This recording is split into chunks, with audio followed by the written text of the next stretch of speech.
royale.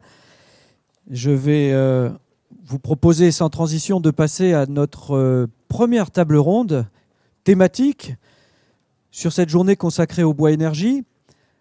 Table ronde consacrée plus particulièrement au développement mondial, en transition avec ce que nous venons d'évoquer, dans ce contexte de tension climatique qui vient d'être précisé par nos personnalités en introduction. Alors, je vais inviter à me rejoindre sur scène nos invités pour cette table ronde, à savoir Madame Rana Adib, qui est coordinatrice de recherche REN 21, une ONG réseau international consacré aux énergies renouvelables, qui vient d'être citée d'ailleurs. Madame Manon Janssen, qui est PDG de Ecofis aux Pays-Bas et qui est par ailleurs présidente de Top Sector Energy aux Pays-Bas, l'agence de développement pour la recherche et l'innovation dans l'industrie de l'énergie. Pardonnez-moi. Madame Fanny Pomlang, directrice des affaires européennes de l'AEBIOM, l'agence européenne de la biomasse. Merci, mesdames, pour votre présence. Monsieur Jean-Yves Collet, député et président de l'ONF, qui vient d'être cité également. Monsieur Martin Bentele, qui nous vient d'Allemagne, qui est directeur de la Fédération Énergie Bois et Pellets en Allemagne. Merci, monsieur Bentele.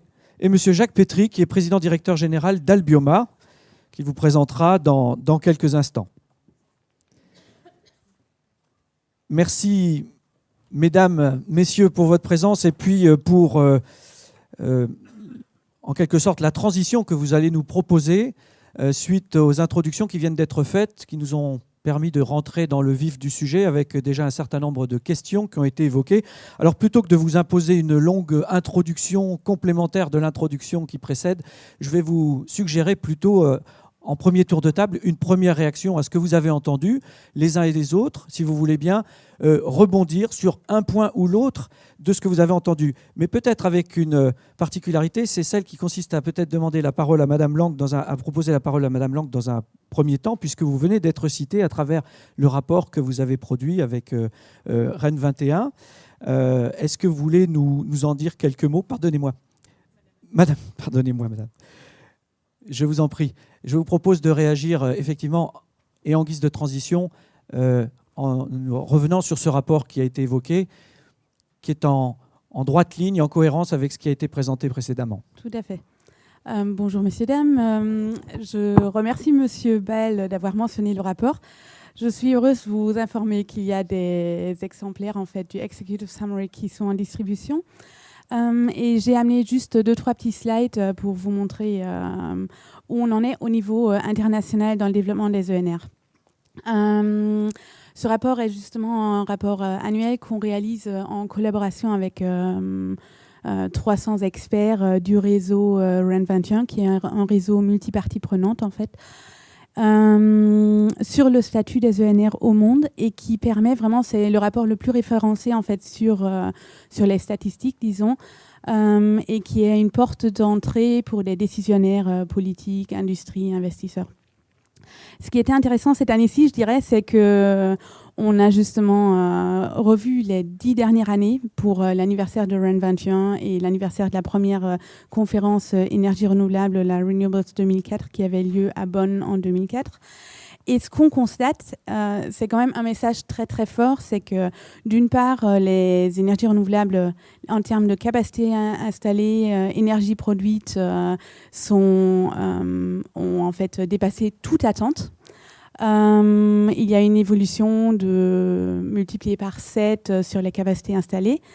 Et aujourd'hui, ce qu'on peut dire, c'est que la question, elle n'est plus si est-ce qu'on fait des énergies renouvelables, oui ou non, mais plutôt comment est-ce qu'on les déploie le plus vite, le mieux pour amener la transition énergétique de 100%. Si on pouvait passer sur le prochain slide, on va rapidement voir en fait le rôle de la bioénergie au monde. Nous, on regarde cela par rapport à la consommation énergétique finale et on voit en fait que la part ENR elle est de 19% aujourd'hui. C'est quand même quelque chose d'intéressant à garder en tête parce que sous l'objectif, disons, international qu'il y a sous Sustainable Energy for All, pour 2030, il y a en fait la part ENR il y a l'objectif de doubler la part ENR, ce qui fait d'atteindre 36% par rapport aux 18% qu'il y avait l'année dernière. Et ce qu'on voit justement, c'est que la part biomasse est présente 9% sur la part traditionnelle, mais également une part assez importante dans les énergies renouvelables nouvelles ou modernes. Il y a un autre objectif par rapport à 2030, c'est aussi de combiner avec l'efficacité énergétique et de bouger une part de la biomasse traditionnelle vers en fait les énergies renouvelables. Et c'est là, je pense, on retrouve aussi la partie de l'utilisation durable de la ressource. Et je pense que, notamment dans le contexte français, c'est très important. Sur les 2 prochains slides, oui, on voit effectivement que sur la bioénergie aujourd'hui, elle a une part plus importante sur la part chaleur. Il y avait une production de 296 gigawatts thermiques. Sur l'électricité, il y a 88 gigawatts de capacité installée en fait de production. Et ce qu'on voit ici en fait, et je souhaitais justement présenter ce slide-là parce que on a des données très très concrètes au niveau mondial sur toutes les bioénergies qui sont traded, je trouve pas le mot français, où il y a un commerce en fait autour, qui sont commercialisées. Il y a beaucoup moins d'informations sur les énergies renouvelables dites traditionnelles ou parce que les données sont très très éparpillées, il y a beaucoup d'acteurs, il y a la compétition en fait, la concurrence des usages. Et par rapport à cela, c'est vraiment une demande au secteur de bien tenir compte du fait qu'il faut communiquer très clairement sur ce qui est la biomasse aujourd'hui, non seulement en France, mais également au monde, parce que c'est la base de décision pour tous les cadres, les décisions politiques. Donc avec surtout de mêmes définitions, et puis pour avoir des données fiables pour la suite. Tout à fait.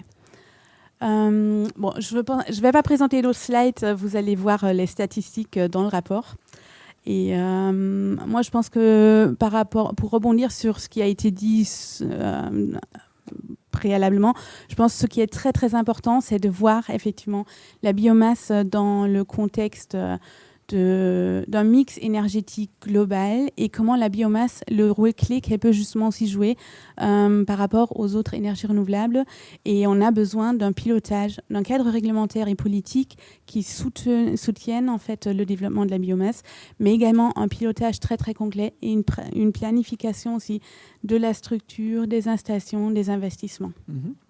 Merci Madame Adib. Je vais poser la même question à Madame Lang, c'est-à-dire est-ce que vous voulez bien réagir dans un premier temps, puisque notre table ronde est consacrée globalement à la situation au niveau mondial et européen, et nous viendrons à travers quelques exemples ensuite illustrer ces propos. Mais en première intention, quelle est votre réaction? Quels sont les points importants que vous avez entendus, sur lesquels vous avez envie de rebondir ou d'insister? Merci beaucoup. Écoutez, ce que je retiens de la discussion de cette première partie, c'est très intéressant parce qu'en fait, tout ce qui a été dit, qui a été plutôt focalisé sur le niveau français, est complètement valable au niveau européen. À savoir qu'on a une véritable opportunité avec la directive énergie renouvelable qui fixe un cap de 20% d'énergie renouvelable en 2020. Et la biomasse, d'après les projections transmises par les États, va contribuer à 50% de cet objectif. Donc on est exactement dans le même ordre de grandeur de la contribution de la biomasse. Dans les mêmes proportions. Donc c'est une véritable opportunité. Je voudrais juste rebondir sur ce qui vient d'être dit, parce que je trouvais que c'était très intéressant quand on a dit qu'il y a besoin d'un pilotage politique et réglementaire. On a au niveau européen aujourd'hui ce pilotage qui est cette directive énergie renouvelable 2020. Je voudrais rebondir sur les défis qui ont été mentionnés préalablement. Madame la ministre a rappelé 2 fois dans son discours en disant que c'était très important de développer la biomasse à condition de ne pas impacter les sols et la biodiversité. Elle a bien insisté là-dessus. Elle a également insisté sur le conflit des usages. Et donc, c'est aussi intéressant de voir qu'au niveau européen, ce sont des sujets qui reviennent de manière permanente aujourd'hui. La question de la durabilité, la question du conflit des usages, et qu'il va falloir, selon nous, à un moment régler. Parce qu'aujourd'hui, nous sommes dans un contexte où nous avons cette directive pour 2020, mais on est déjà en train de discuter quelle sera la politique européenne en 2030. Pour la suite. Pour la suite.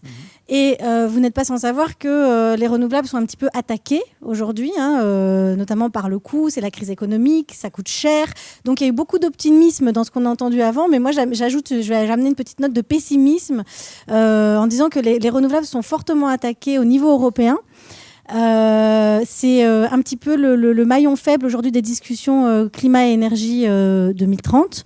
La preuve en est que les conclusions du Conseil européen de la semaine dernière, qui se sont réunis pour parler de sécurité énergétique, quand même, le mot renouvelable n'apparaît pas dans le texte, le corps du texte des conclusions. N'est pas considéré comme partie prenante de cette sécurité. Pas pour le moment. Les États membres rediscuteront en octobre du paquet énergie-climat 2030. Donc en octobre, les États membres vont prendre une décision sur les objectifs 2030 sur la base d'une proposition de la Commission qui est un objectif de 27% d'énergie renouvelable en 2030 que nous trouvons particulièrement faible.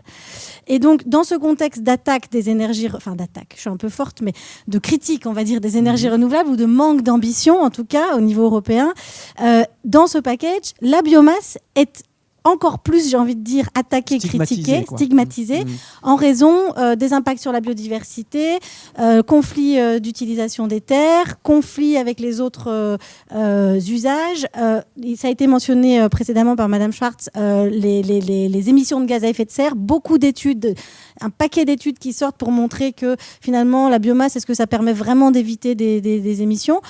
Sachant que ce sont plutôt les vieux arbres qui stockeraient mieux, etc. Oui. Les problèmes de prélèvement qui ont été évoqués jusqu'à présent. Exactement. Ce sont plein de sujets effectivement qui viennent aiguillonner un petit peu cette énergie biomasse. Je vous laisse continuer. Et donc, oui, tout à fait. Non, mais c'est tout à fait ça. Et donc, on est sur un mode tout à fait défensif au niveau européen. Donc, l'Association européenne de la biomasse, on représente une trentaine d'associations nationales. Et on a parfois l'impression d'être sur un mode défensif, alors que, vu tout ce qu'on vient d'entendre précédemment, on aimerait plutôt être sur un mode constructif de montage de projets, de développement. Plus enthousiasmant. Alors, on est enthousiaste. On ne perd pas l'espoir et on croit bien sûr dans ce secteur, mais c'est vrai qu'au niveau européen, encore une fois, il y a de nombreuses critiques auxquelles on doit faire face. Et un point important que je voudrais souligner, c'est qu'il nous semble, en tout cas l'association européenne a pris position clairement pour un cadre réglementaire européen de durabilité. Donc on demande à la Commission européenne depuis plusieurs années de mettre en place un cadre réglementaire avec des critères de durabilité, parce qu'il nous semble que ça enverrait un signal assez fort au monde extérieur que la biomasse a un rôle à jouer. C'est indéniable. Dans tous les scénarios, la biomasse va jouer un rôle de toute façon, et on a besoin de règles qui fixent un petit peu le cadre de développement pour, j'ai envie de dire, pour rassurer, pour envoyer un message positif. Malheureusement, récemment, la Commission a annoncé qu'il n'y aurait pas de critères européens pour la biomasse solide, donc pour le bois notamment, avant pas avant 2020, donc ils ne seront pas proposés avant 2020.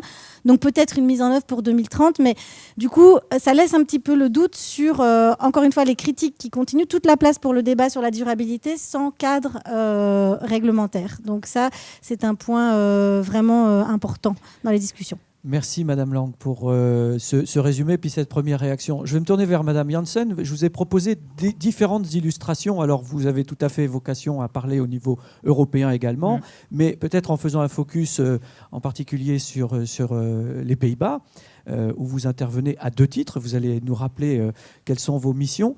Je vais vous proposer la même chose, à savoir une première réaction par rapport à ce qui a été dit, avant de passer à d'autres illustrations, et notamment je me tournerai vers M. Benteler pour nous faire part de la situation en Allemagne et les parallèles qu'il peut faire avec ce qu'il a entendu. Oui, merci beaucoup. Moi, j'ai retenu 3 choses ce matin. Je pense qu'il y a beaucoup de choses qui ont été dites et je retiens 3 choses. D'abord, une ambition très urgente. Et je suis tout à fait d'accord avec ça, je le partage. Je pense qu'il n'y a pas de système d'énergie durable sans la biomasse. Et ça a été dit par tous les intervenants. Ensuite, une vraie volonté de changer quelque chose, donc collaboration entre le gouvernement, l'industrie, les filières, tout ça très important, et je pense que c'est peut-être un peu nouveau pour la France. Donc j'étais ravie de l'entendre. Un objectif de 23% de renouvelables pour la France en 2020. Tout à fait louable. Les Pays-Bas ont quelque chose à envier à la France. Et ensuite, j'ai entendu ressources. Madame la ministre a parlé d'autres choses que des objectifs. Elle a dit aussi qu'il faut non seulement les technologies, mais il faut aussi les compétences. Et c'est quelque chose qui me préoccupe aux Pays-Bas. Donc, j'entends urgence, volonté, ressources, très bien.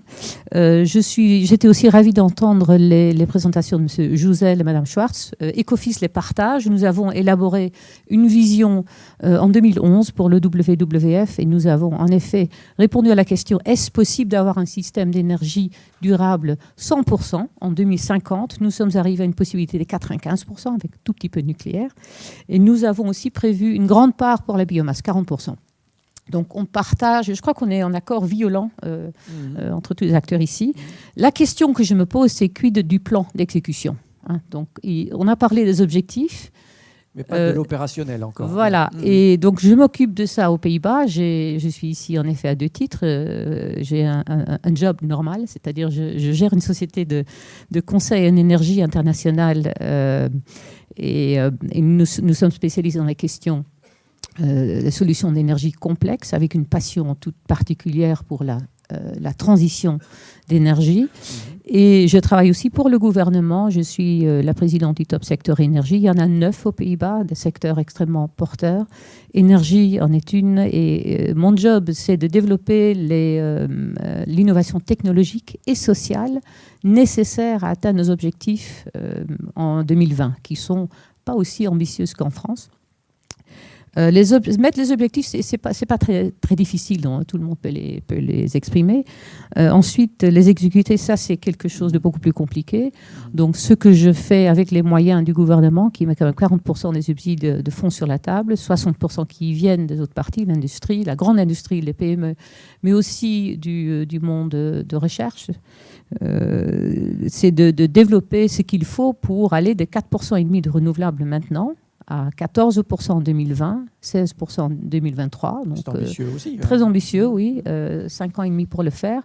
En réalisant en même temps 100 pétajoules d'efficacité d'énergie, donc 1,5% de consommation en moins tous les ans, et en créant en même temps 15 000 emplois dans le secteur d'énergie d'ici 2020. Et pour cela, nous sommes en train de reformer entièrement les formations aux universités et écoles. Pour notre gouvernement, pour fixer les idées un petit peu, quelles sont les ressources envisagées pour atteindre ces objectifs en Hollande, aux Pays-Bas ?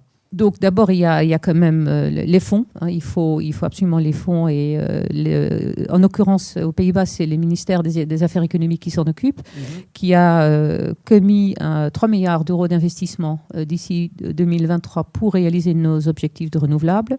Il y a les innovations donc, de formation. On ne peut pas y arriver sans les compétences. Donc il faut reformer toutes les écoles de haute technologie et les universités maintenant, chose qu'on entreprend, mais aussi l'innovation sociale, l'acceptation auprès des individus, de voir des éoliennes le long des plages hollandaises.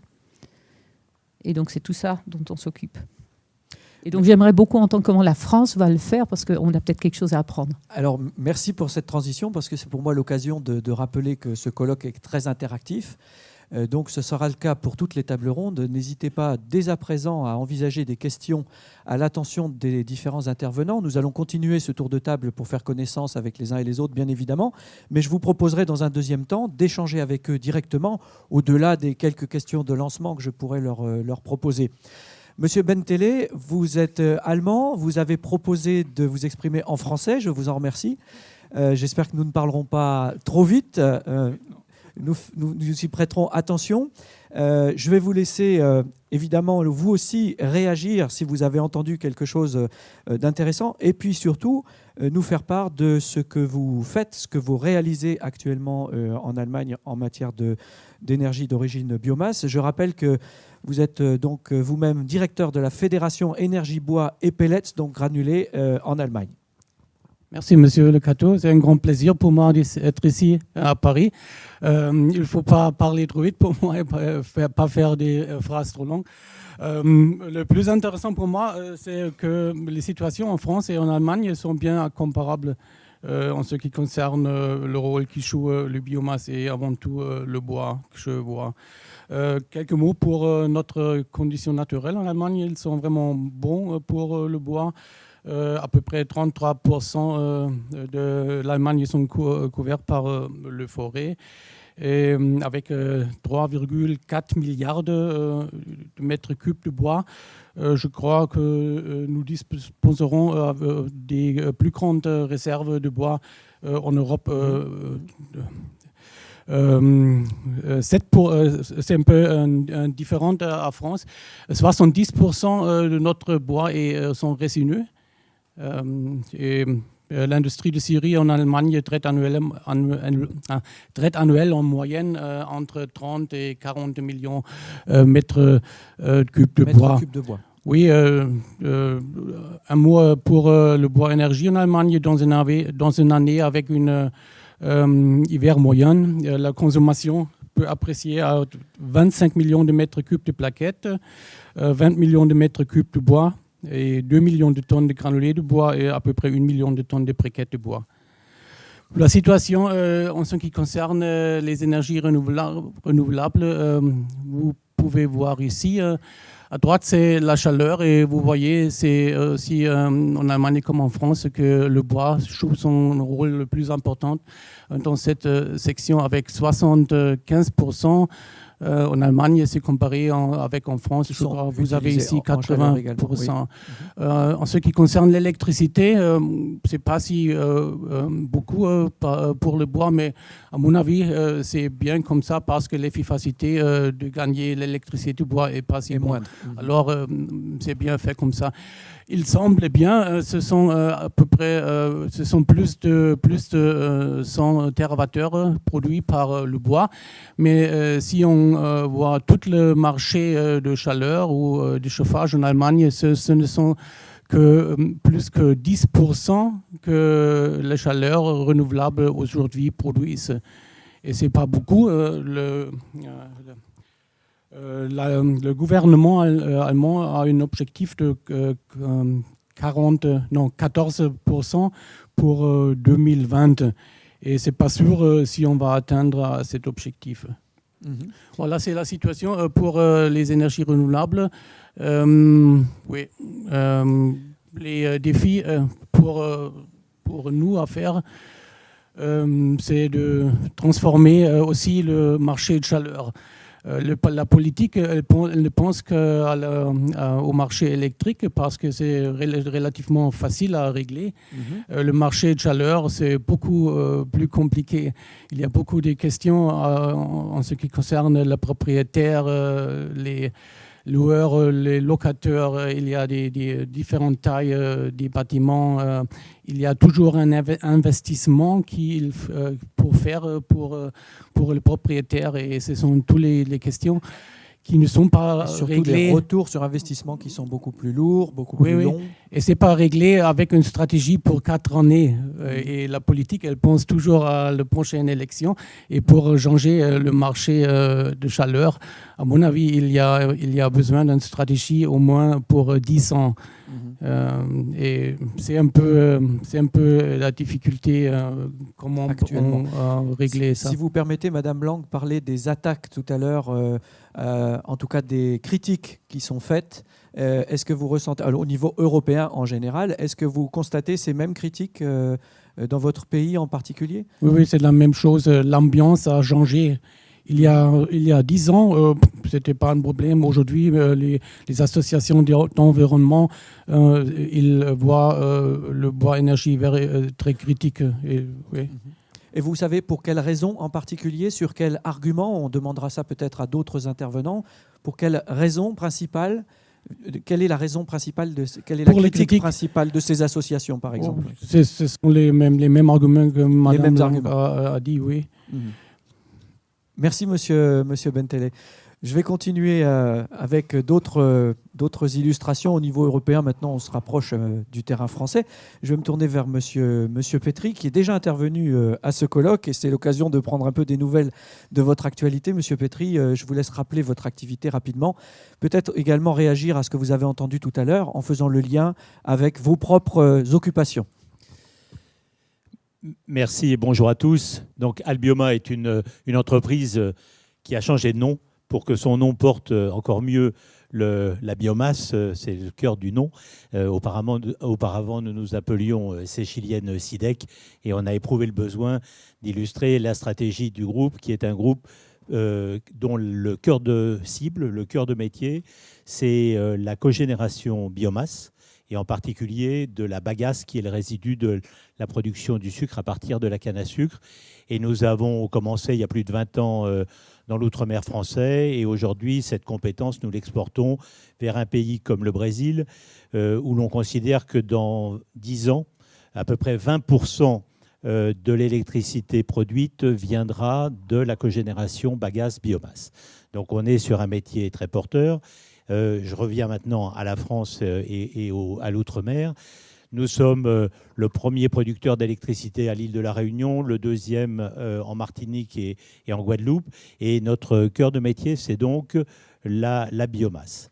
Cette bagasse, elle est produite pendant à peu près 5 mois par an par les sucriers. Et je reviens à la question des critiques sur la valorisation de la biomasse. Notre positionnement, c'est d'abord de nous mettre à côté d'agro-industrie, et donc nous valorisons les sous-produits des autres. Donc nous sommes vertueux dans la mesure où la hiérarchie des usages a été respectée. D'abord, le sucrier produit le sucre, et ensuite nous utilisons son déchet pour produire de l'électricité. Donc nous sommes vertueux sur ce plan. Nous sommes aussi vertueux sur le plan de l'efficacité énergétique. Notre positionnement, c'est de tirer le plus de kilowattheures par tonne de biomasse. Et je dois dire que nos projets sont toujours approuvés par les populations et considérés comme complémentaires de filières très importantes en termes d'emploi sur les territoires que nous servons. Donc je dirais que, à condition que l'on soit très précis sur le conflit d'usage, et je reviendrai dans un deuxième temps, si vous me redonnez la parole, je vous en prie, sur cette notion de hiérarchie des usages, nous sommes aujourd'hui complètement acceptés par les populations qui demandent que nous intervenions pour valoriser la biomasse des territoires où nous sommes.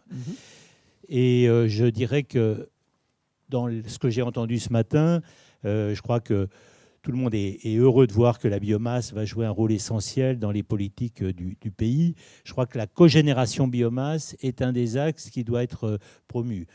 Dans les DOM, ça fonctionne bien à côté des sucriers. Je pense qu'en métropole, il y a beaucoup à faire pour que la cogénération biomasse puisse vivre et bien vivre. On a vu des projets qui ont été attribués qui ne sont jamais sortis parce qu'ils n'étaient pas finançables. On a vu des tarifs qui ne rendaient pas la cogénération bois, biomasse à côté des papetiers en grande difficulté. Donc, il me semble qu'il peut y avoir dans les politiques nationales plus d'efforts sur la cogénération biomasse. Merci, Monsieur Petri, pour cette première intervention. Évidemment, vous pourrez compléter en un autre temps. Pour compléter, terminer en fait ce tour de table, Monsieur Collet, si vous voulez bien, même exercice, c'est celui qui consiste à réagir à ce que vous avez entendu, maintenant y compris les interventions sur cette même table ronde. Comme j'ai entendu beaucoup de choses, effectivement, beaucoup de choses à il va dire. falloir effectivement faire un tri. J'aimerais, pour ce qui me concerne, vous entendre évidemment, vous aussi, puisque c'est l'un des sujets qui est apparu, vous entendre sur les critiques ou l'ambiance, au-delà de l'enthousiasme que nous avons pu connaître en d'autres temps, les critiques qui semblent partagées sur un certain nombre de territoires, et comment vous y faites face et comment vous envisagez que nous puissions y faire face. Oui, alors... D'abord, moi, je merci de l'occasion à la forêt de parler. La forêt publique s'entend, mais la forêt en général, moi, je pense que ce qui est très important, si vous voulez, c'est que la place du bois dans la biomasse, la place de la biomasse dans la transition énergétique est bien claire, bien réaffirmée. On a tellement souvent tendance en France, quand on parle énergie, au bout de 2 minutes, on parle d'électricité. Et au bout de 3 minutes 30, on s'empaille sur le nucléaire. Bon. Or, 80% du problème est hors électrique et les 3/4 des 80% se situent dans la biomasse. Donc moi, je suis très heureux de ce repositionnement du barycentre de la question qui me paraît extrêmement important. Moi, je suis enthousiaste, tranquille. Tranquille, pourquoi ? Parce qu'un modèle de gestion durable forestier, on a quelques siècles d'expérience sur la forêt publique française, quelques siècles. Et on a absorbé 2 révolutions industrielles. On a vécu le conflit d'usage au début de l'industrie. Alors, quand un forestier commence à vous parler du début de l'industrie, c'est il y a très longtemps. Hein, c'est à la fin du 18e. Fin 18, 19e siècle. Voilà. Et on sait ce qui se passe. Avec des conflits peut-être encore plus aigus. On sait ce qui se passe quand on n'a pas une gestion globale et bien ordonnée des différents usages du bois. C'est que la compétition se focalise sur les endroits les plus faciles d'accès, et ce qui fait effet, ça n'est pas un effet prix, parce qu'on pourrait dire, s'il y a concurrence, tant mieux, le prix va augmenter, on va pouvoir investir en forêt. Non. Ce qui se passe, c'est que c'est le rythme d'exploitation qui s'accélère et la durée qui se réduit entre deux coupes, et finalement la performance globale de captage carbone des surfaces ainsi exploitées qui diminue. Donc depuis ces expériences malheureuses, nous avons une règle très élaborée, très décantée, qui est écrite dans le Code forestier, et qui a permis au fil des siècles que la forêt française, dans son ensemble, ne diminue pas en surface. Donc quand on exploite la forêt en France, on ne déforeste pas. Je tiens à dire cela parce qu'au niveau mondial, il y a le problème. Au niveau français, au niveau européen, pourrait-on dire, parce que dans Eustafor, où tous les forestiers publics sont réunis, on a les mêmes philosophies. En forêt européenne, quand on exploite, même si ça peut perturber le paysage temporairement, poser question à la société, etc., on ne déforeste pas. On exploite la forêt. Ailleurs dans le monde, oui, le problème se pose, pas chez nous. Je tiens à dire ça parce qu'on est souvent impacté par des critiques qui, en plus, n'ont rien à voir avec la réalité de ce qui se passe dans nos territoires. C'est souvent un raccourci qui est fait dans les esprits. Cette tranquillité, si vous voulez, je vais l'illustrer par quelques chiffres. La forêt publique en France représente 25% de la forêt. Et elle produit 40% du bois. Et elle contient une proportion, que vous me pardonnerez d'avoir oublié, mais énorme, de zones de protection. La contribution de la forêt à Natura 2000, c'est majoritaire. Les zones de bois de vieillissement, les zones de libre évolution, les zones protégées à différents titres sont légion en forêt publique. Réserve de biodiversité. Et donc, on peut être les plus productifs et les meilleurs protecteurs. Donc moi, je veux envoyer un message de rassurance. Tout n'est pas parfait, mais on sait faire. Voilà, on sait faire, on a réussi à faire dans le passé et on saura faire dans l'avenir. Alors maintenant, un message un peu aussi, un appel, c'est que pour mobiliser cette ressource dont Mme Schwartz a parlé tout à fait clairement, pour moi, il y a une condition, si vous voulez, c'est qu'il faut investir en forêt pour aller chercher cette matière proprement. Plus vous avez une desserte correcte, moins vous passez en parcelle pour travailler, moins vous avez d'impact sur les sols. Et la forêt, mesdames, messieurs, elle est très bonne fille. Elle ne demande pas beaucoup d'argent. Pour un secteur dont les niveaux de production ont été évoqués, les forestiers pleurent pour qu'au niveau national, un fonds de 100 millions d'euros annuels permette de développer les infrastructures, les replantations, etc. Ça n'est rien du tout. C'est homéopathique, c'est catalytique par rapport aux enjeux et aux investissements nécessaires. Donc, moi, je suis volontaire, je suis enthousiaste, je suis serein mais actif, parce qu'il y a aussi des bêtises qui sont faites. Je ne voudrais pas être trop long, mais je voudrais lancer un petit appel aussi au niveau européen. Au niveau européen, on a un certain nombre de choses qui sont en train d'être réfléchies sur la biomasse, sur beaucoup de choses sur l'environnement, mais à proprement parler, il n'y a pas une politique forestière européenne. L'Europe s'est faite après la guerre sur deux composants principaux nécessaires à notre économie, le charbon et l'acier, un matériau, un combustible fossile. Et je trouve curieux que sur un élément, le bois, qui est à la fois un combustible renouvelable et un matériau renouvelable biosourçable, on n'arrive pas à être plus européen dans nos manières de faire. Donc, j'espère que ça va venir. Et pour terminer, puisque Mme Schwartz, en plaisantant, m'a dit qu'elle n'avait pas eu le temps d'en parler, la meilleure façon d'utiliser le bois, c'est de l'utiliser plusieurs fois. Vous l'utilisez une première fois comme élément de structure, comme matériau. Vous stockez. Il y a les connexes qu'on peut valoriser. Et puis, au bout de 10, 20 ou 30 ans, vous pouvez reprendre ce bois structure et vous pouvez le recycler une première fois comme bois déchiqueté pour du panneau. Vous refaites une structure artificielle. Et puis ensuite, la troisième fois, vous pouvez redéchiqueter, mais comme la fibre est abîmée, vous pouvez valoriser énergétiquement, à condition de ne pas avoir mis trop de cochonneries dans le panneau. Cette équation-là des 3 vies du bois, des 3 usages du bois, elle est majeure pour éviter le conflit ressources. Aujourd'hui déjà, des projets aussi controversés que E.ON à Gardanne. Moi, j'aime beaucoup les projets caricaturaux et controversés parce que ce sont d'excellents cas d'école. Gardanne, c'est quoi? C'est une centrale électrique prévue pour fonctionner avec des énergies fossiles dont on a dit on va faire la même chose avec du bois.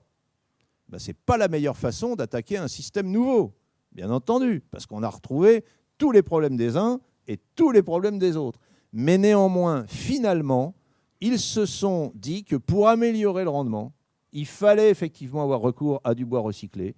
Les grands du déchet en France, les Veolia et autres, sont sur ce secteur, alimentent les industries de panneaux, alimentent les industries énergétiques, et je pense qu'on est sur la bonne voie. Voilà, il y a encore beaucoup de travail, parce que d'une courbe à la réalité en forêt, il y a beaucoup de travail, et du débat public en perspective pour faire partager tout ça à la société, parce que si on aime la nature, il faut accepter de couper les arbres, pas n'importe comment. Merci, Monsieur Collet. Et du débat tout court, si vous le voulez bien, à travers les questions de la salle qui pourront s'adresser à vous tout à l'heure. Alors, à propos de la valorisation de la ressource et la manière de l'optimiser, nous y reviendrons cet après-midi, comme vous le savez, à travers l'une des tables rondes qui y sera quasiment consacrée. Madame Lang, je reviens un tout petit peu vers vous, si vous le voulez bien, avant de me tourner vers la salle, peut-être pour une première série de questions. Concrètement, il y a donc des choses qui avancent quand même, hein, donc vous pouvez témoigner. Vous êtes particulièrement bien informé, notamment de ce qui se passe autour du projet BASIS, le Biomass Analysis Sustainability Informed System, dans lequel 7 pays sont partenaires, sauf erreur. Je vous laisse nous en dire quelques mots, peut-être pour les plus initiés et peut-être pour faire un peu de pédagogie aussi autour de ce projet, pour nous dire où nous en sommes, quels sont les enseignements importants, de quelle manière les choses avancent-elles. Merci. Oui, alors le projet BASIS, en fait, montre que même si au niveau politique, c'est un petit peu difficile en ce moment d'encourager la biomasse, au niveau projet, il y a des financements de la Commission européenne pour promouvoir les échanges de bonnes pratiques, essayer d'avancer ensemble. Donc c'est un fonds qui s'appelle le fonds d'intelligence Energy, Intelligent Energy Europe, donc énergie intelligente pour l'Europe. Et donc, il y a plusieurs projets qui sont financés sous ce fonds, dont le projet BASIS, qui regroupe, donc, comme vous l'avez dit, 7 pays, 9 partenaires, dont la France, et donc le CER est membre du consortium. L'objectif de BASIS, en fait, c'est de mettre en place... de faciliter la décision des investisseurs quand ils souhaitent établir une usine de production. C'est axé sur la plaquette forestière. Voilà, c'est pour un petit peu tester, on va dire, l'environnement économique et environnemental de la situation géographique dans laquelle ils souhaitent s'établir. Et donc, l'objectif pour ces 9 partenaires dans ces 7 pays, c'est de récolter des informations sur le contexte réglementaire, les niveaux, donc les règles de durabilité, sur les usages existants de la plaquette forestière, parce que la plaquette, elle est déjà utilisée pour d'autres usages. Et donc, c'est de créer un SIG, donc un système d'information géographique, pour mettre toutes ces données-là dans une base de données pour faciliter la décision des investisseurs quand ils ont un projet en tête, avant d'aller plus loin, avoir un outil qui leur permet d'avoir accès à des informations économiques et réglementaires. Alors, où est-ce qu'on en est aujourd'hui? C'est un projet de 3 ans. Donc, on vient de finir la première année et donc on en est encore à l'établissement de la méthodologie et de la collecte des données. On espère que d'ici la fin de l'été, toutes les données auront été collectées et pourront être injectées dans le SIG pour passer à la phase suivante. voilà le projet BASIS. Merci. Je parlais de 7 pays partenaires pour notre Oui. information. Vous pouvez peut-être les citer. Oui, je les ai là. L'Autriche, le Danemark, la France, l'Allemagne, l'Italie, l'Espagne et la Suède. Donc c'est intéressant parce que ça regroupe des pays du Sud, du Nord, la France et puis des pays à la fois avec une tradition forestière bien ancrée et puis peut-être un petit peu moins dans le Sud. Donc c'est un bon équilibre géographique. Est-ce que je peux me permettre, maintenant que j'ai le micro, de rebondir Je vous en prie. sur un élément qui a été... Vous me permettez de rappeler une autre règle du jeu de ce colloque. L'interactivité dont je parlais est valable entre la salle et vous-même, mais également entre vous, Oui. bien sûr. Donc je ne vais pas monopoliser le micro trop longtemps. Ah, mais oui, je vous en prie. Pendant que je l'ai, je voulais juste rebondir sur quelques points. Donc je suis tout à fait d'accord sur le fait que le débat aujourd'hui sur la biomasse est très focalisé sur l'électricité. La chaleur est un petit peu oubliée.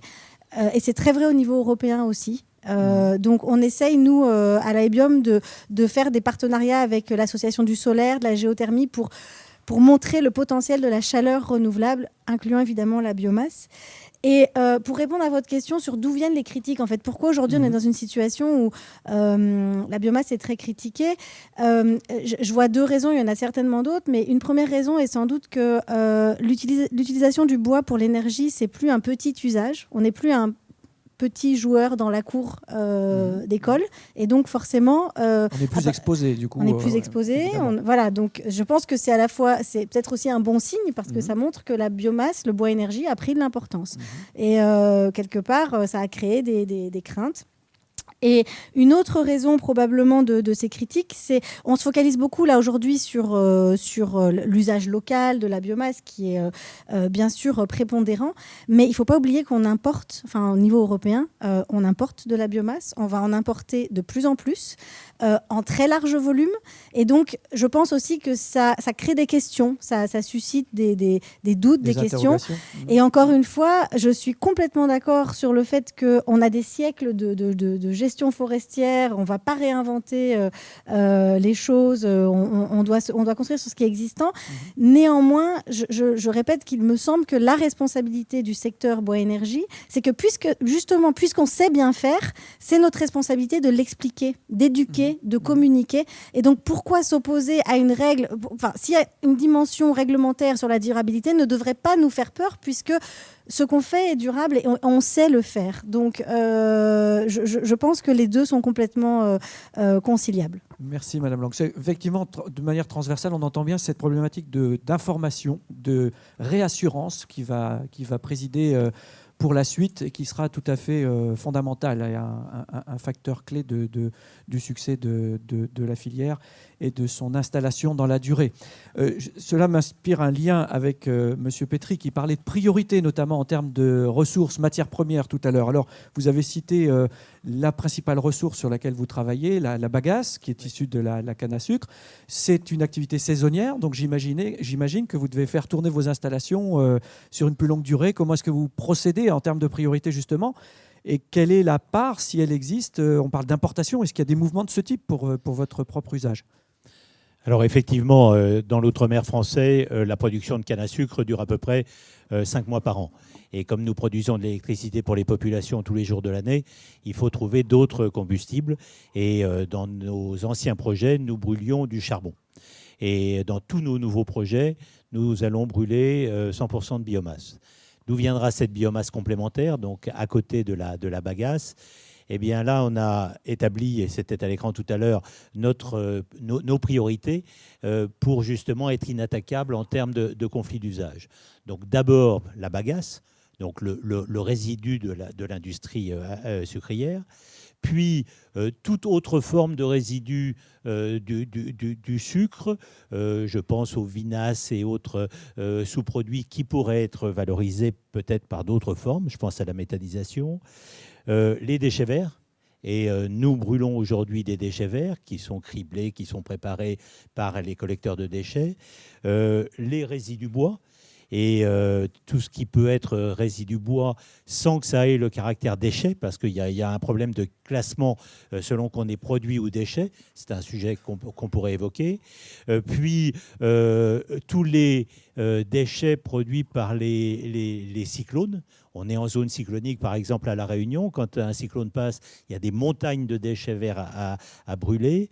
Puis, on réfléchit évidemment à l'importation de granulés bois, mais en priorité, on veut être local. Et donc, dans nos hiérarchies, on s'est dit moins de 100 km. Importer du Brésil ou des États-Unis des granulés bois, peut-être qu'on le fera un jour, mais on veut être certain d'être impeccable sur tout ce qui est local. D'avoir épuisé toutes les autres solutions. Et on regarde même, et je finirai là, des cultures énergétiques. Et pour ne pas être attaquable, on se mettrait sur des terres polluées. La culture de la banane a provoqué des pollutions extrêmement graves de certains sols qui ne peuvent plus être utilisés à des fins d'agriculture pour l'alimentation humaine, mais qui pourraient être utilisés pour faire pousser des végétaux qui pourraient être ensuite brûlés. Donc on est assez précis sur ces conflits d'usage pour être impeccable, inattaquable. Si vous permettez, quand vous dites qu'il pourrait, voilà, par exemple, une idée de bon sens à laquelle vous avez pensé, les choses, le cadre réglementaire est déjà en place pour vous permettre de faire ce genre de culture? Le cadre réglementaire existe, je dirais, il n'y a pas de problème. Le soutien politique local et national existe. Il faut être certain que toutes les parties prenantes soutiennent un projet comme ça. Ils ne voient pas là du conflit d'usage sur l'usage des terres, mais là, il s'agit de friches ou de terres qui étaient polluées et donc inutilisables. Et donc, on travaille sur ces sujets-là avec les associations locales pour justement mobiliser au maximum la biomasse locale en priorité. Merci, Monsieur Pétry. Monsieur Collet voulait intervenir, mais si vous le permettez, Monsieur Collet, je voudrais juste une petite question de précision à destination de Madame Lang, encore une fois, si vous voulez bien, puisque vous avez parlé d'une proportion de plus en plus importante de matières premières importées. Est-ce que vous en avez quelques notions en termes de ces proportions? Est-ce qu'on a des simulations? Est-ce qu'on a des choses qui se dessinent que vous pouvez nous faire partager aujourd'hui? Alors, si on regroupe le secteur de la chaleur et de l'électricité et qu'on parle de biomasse solide, on est à un niveau d'importation, donc les importations hors Union européenne qui arrivent dans l'Union européenne, on est entre 5 et 10% aujourd'hui. On était à 5% il y a quelques années, ça augmente. Mais selon les projections, ce pourcentage, en 2020, pourrait atteindre 20%. Donc là, je parle de la biomasse solide et c'est principalement les granulés, puisque c'est la forme de biomasse qui est la plus facile à transporter. Donc oui, ça n'est pas négligeable, même si on répète quand même régulièrement que même si les importations augmentent, la majorité de la biomasse consommée en Europe est produite en Europe. Et en valeur absolue. Monsieur Collet.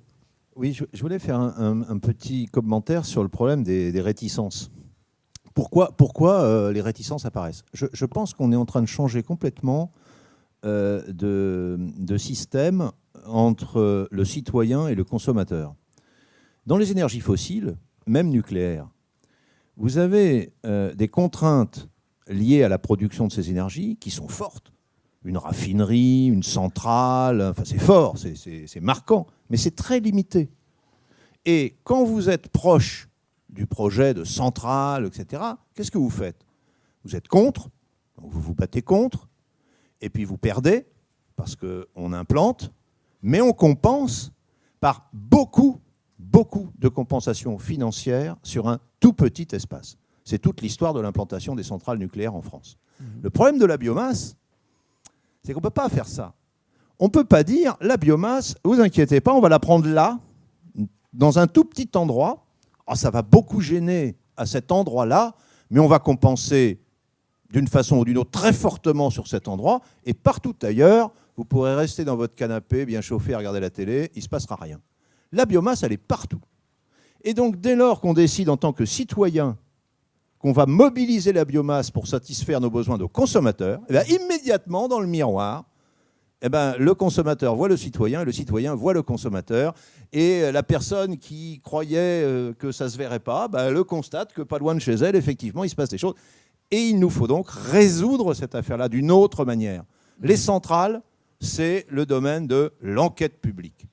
On fait un projet, il y a des gens qui savent beaucoup mieux que tout le monde et qui expliquent à tout un tas de pauvres gens qui n'y connaissent rien que ça va bien aller. Voilà. Et une fois que c'est bouclé, on fait le truc et on n'en parle plus. Bon. Le débat public, c'est la culture de la biomasse, c'est autre chose. Le débat public, c'est avant un projet ponctuel, c'est un partage d'objectifs. Et dans la LAF, la loi d'avenir sur l'agriculture et la forêt, où on introduit un plan national et des plans régionaux de la forêt et du bois, je suis très heureux d'avoir instillé un petit mot qui est « après débat public » au sens de notre Constitution, article 7, Convention d'Aarhus, etc. C'est un changement complet de relations citoyens-consommateurs par rapport à l'énergie. Et je pense que c'est très important, non pas de se lamenter des réticences, mais de se dire on a les moyens de les assumer en responsabilité, en liberté civique. Alors, j'imagine, pour l'homme politique que vous êtes, il y a quelque chose qui est à double tranchant dans cette approche très, très démocratique, puisque vous avez parlé de réticence. J'ai même détecté une certaine hiérarchie dans les termes. On peut aller de réticence à attaque en passant par critique. Alors, tout dépend des cas particuliers, l'un après l'autre. Alors, quand je parle de double tranchant, effectivement, on comprend l'intérêt aussi en termes d'information et de communication. Vous misez là-dessus, en fait, j'imagine. Oui, effectivement, c'est une conviction de démocrate. Je considère qu'un citoyen doit choisir en liberté et en responsabilité. Quand on choisit en liberté sans savoir ou sans vouloir savoir ou en acceptant qu'on vous cache les conséquences de votre choix, vous n'êtes pas responsable. Et moi, je suis pour des citoyens libres et responsables. Merci, M. Collet. Madame Janssen, vous voulez réagir là-dessus? Tout à fait. Tout à l'heure, on a parlé un petit peu de ces réticences et Madame Lang m'a dit, est-ce que vous sentez aux Pays-Bas? Et j'ai dit, pour l'instant, pas. Peut-être parce que nous avons une culture très différente, mais il y a quelque chose qui a changé chez nous. Non seulement l'accord énergétique de l'année passée, notre Energiewende que nous avons coécrit l'année passée, mais le fait que je pense qu'il y a un changement fondamental dans la distribution de l'énergie qui fait que l'énergie avant, on était captif de quelques grandes sociétés. On n'avait rien à dire. On achetait chez 3 sociétés, ça arrivait chez vous, vous ne pouviez même pas choisir qui vous livrait l'énergie, qui faisait l'infrastructure. Là, on voit un changement terrible et le pouvoir est beaucoup plus distribué. Donc, nous allons vers un système énergétique décentralisé, sans régie centrale. Et par exemple, aux Pays-Bas, il y avait énormément de discussions par rapport aux éoliennes offshore, qu'on ne voit même pas. Elles sont à 15 km, donc absolument pas de souci. Tout le monde en avait une opinion, comme les Hollandais peuvent le faire. Et il y a quelques projets très intelligents qui ont tout simplement commencé avec le crowdfunding. Et donc, on peut acheter des parts dans une turbine. Et ça a changé totalement l'attitude par rapport à... Le citoyen devient acteur et même propriétaire, voilà, quelque part. Et donc, chaque tournement, au lieu d'avoir un souci, maintenant, on compte les sous qui rentrent. Mais surtout, ça donne un sens on est copropriétaire de la solution. Et je pense que c'est totalement sous-estimé. Et je suis très contente d'entendre que vous soulevez le point, parce que je pense que c'est ça qui va faire le changement final. Nous, on peut émettre quelques objectifs, des critères, des régimes, mais finalement, c'est quand même les individus qui vont devoir vivre avec ça. Et décider et être coacteur. Madame Adib, je vous laisse continuer et puis je reviendrai tout de suite après sur Madame Janssen pour vous demander une précision. Vous nous direz ça tout de suite après concernant l'échelle territoriale aux Pays-Bas. Comment ça se passe? À quel niveau se prennent les décisions? Ça doit être important de faire ce comparatif. Je vous en prie, Madame Adib. Oui, effectivement, je pense que c'est très, très intéressant de montrer le rôle que le consommateur il peut jouer. Et en France, je pense que par rapport à cela, c'est peut-être moins avancé que ce qu'on peut voir dans certains pays où il y a déjà une décentralisation qui est beaucoup plus prononcée. Au niveau international, on voit beaucoup de tendances par rapport à cela, et qu'en fait, les cadres politiques, disons, des territoires sont souvent plus avancés que ce qu'il y a aussi au niveau national, parce qu'ils sont plus proches de ces consommateurs. Et je pense que ça, c'est quelque chose où il faut vraiment aussi en France renforcer en fait le rôle du territoire. Après, il faut aussi voir l'envers de la médaille par rapport à cela. On est quand même dans des marchés énergétiques qui sont plutôt centralisés. Il y a des acteurs centraux qui ont certaines choses à perdre par rapport à cela. Oui. Et ça, c'est vraiment un aspect qui est également à prendre en compte dans les changements en fait, des marchés énergétiques et la décentralisation qui a lieu. En Allemagne, par exemple, il y a il y a des millions de producteurs d'électricité propres avec les installations solaires qui ont lieu de manière très décentralisée. Et on voit effectivement que certains acteurs plutôt conventionnels freinent énormément par rapport à la difficulté que représenterait en fait l'intégration de ces énergies variables dans le réseau.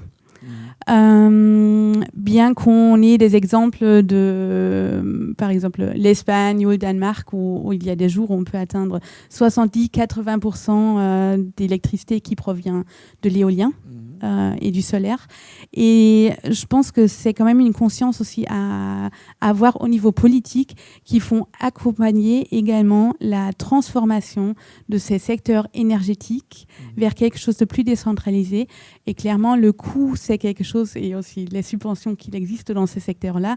Il y a toujours encore, il y a des estimations, on est à environ 50 milliards à 1,9 trillion de dollars de subventions en fait par an pour le secteur fossile et nucléaire.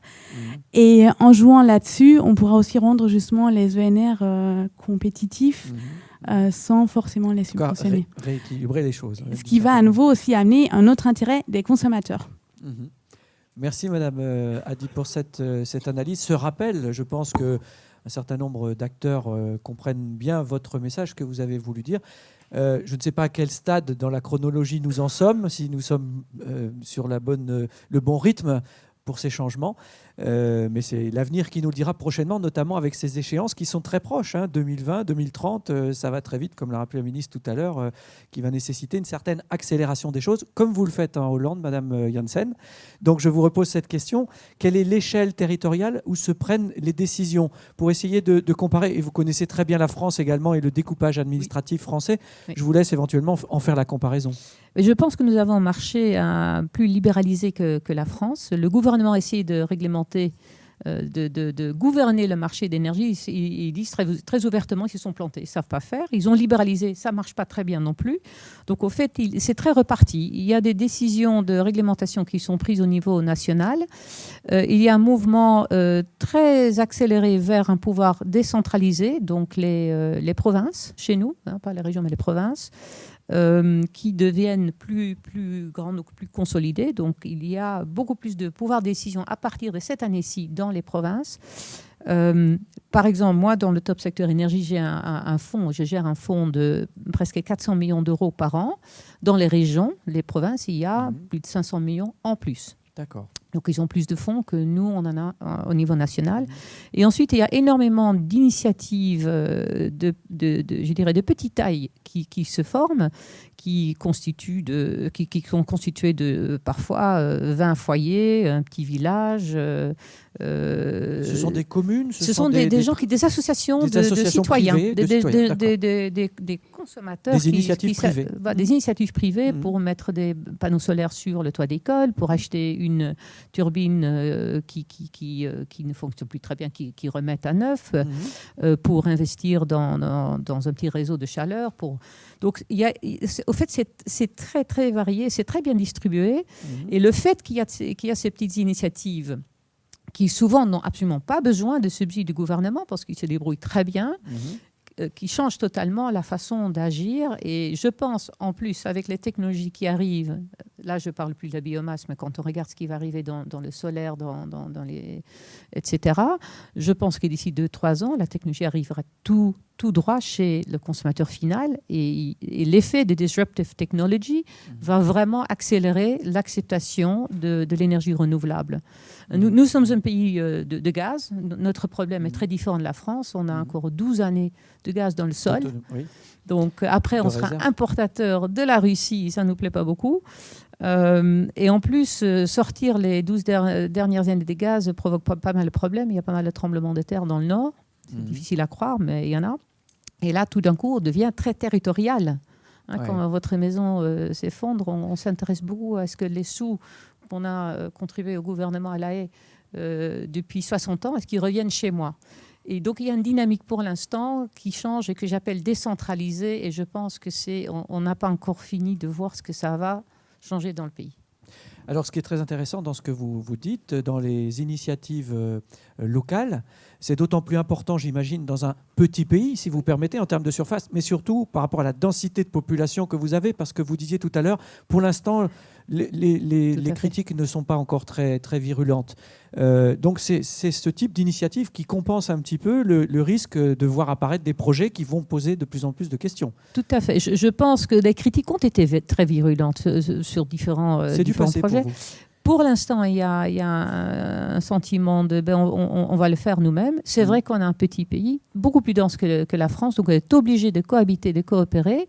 Et je pense que le Hollandais peut être extrêmement créatif quand il s'agit d'entreprendre. Et c'est ce que je vois pour l'instant arriver. Donc je pense que les réticences, quand on devient acteur, on ne peut plus être contre. On devient juge et partie dans le bon sens du terme. Monsieur Collet. Oui, la question de l'échelle territoriale des décisions, en fait, presque du foyer à l'État ou à l'Europe, c'est une vraie question. Alors, je ne vais pas me lancer dans la taille des régions françaises, on va avoir quelques temps pour ça, mais moi, il y a quelque chose qui interpelle dans l'histoire énergétique française, c'est que c'est la péréquation tarifaire.